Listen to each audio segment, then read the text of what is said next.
নমস্কার বন্ধুরা, আদিকথার ব্লগে আপনাদের স্বাগত। চলে এসেছি আরও একটা নতুন গল্প নিয়ে।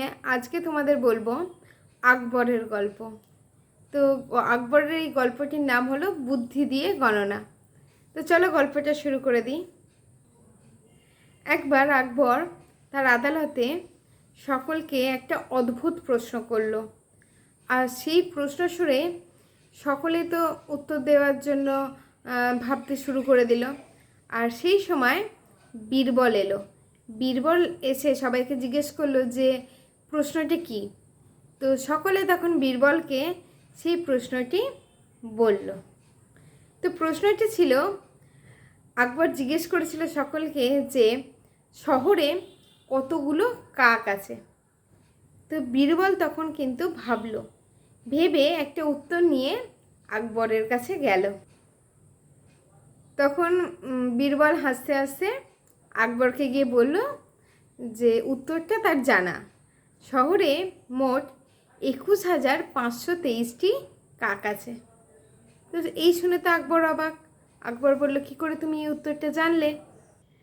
তো তখন বীরবল বলল, আমার উত্তরটা সঠিক কি না সেটা জানার জন্য মহারাজ আপনি আপনার সমস্ত লোকেদের বলুন গণনা করতে।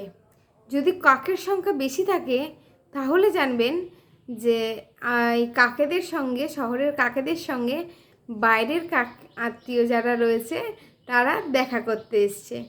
আর যদি কাকের সংখ্যা কম থাকে তাহলে জানবেন যে আমাদের শহরে যত কাক রয়েছে সেই সমস্ত কাকেরা বাইরে তাদের যত আত্মীয় স্বজন আছে তাদের সঙ্গে দেখা করতে গিয়েছে। তো এই উত্তর পেয়ে আকবর তো ভীষণ খুশি।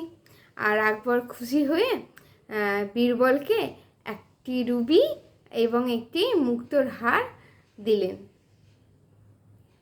তো এই গল্পের নীতি কথাটি হলো, আপনার উত্তরের একটি ব্যাখ্যা থাকা এবং আপনার একটা উত্তর থাকার কিন্তু একদম সমান। ব্যাখ্যা দিয়েও কিন্তু যে কোনো উত্তরকে সঠিক প্রমাণ করা যায়। তো আজকের এই গল্পটা বেশ মজার, এইটুকুই ছিল। তো গল্পটা কেমন লাগলো অবশ্যই কিন্তু তোমরা কমেন্ট করে জানাবে। তোমাদের কমেন্ট পেলে আমার খুব ভালো লাগে, আর গল্প বলার উৎসাহটা কিন্তু আমার দ্বিগুণ বেড়ে যায়। তো আজকের এই ব্লগটা আমি এখানেই শেষ করছি।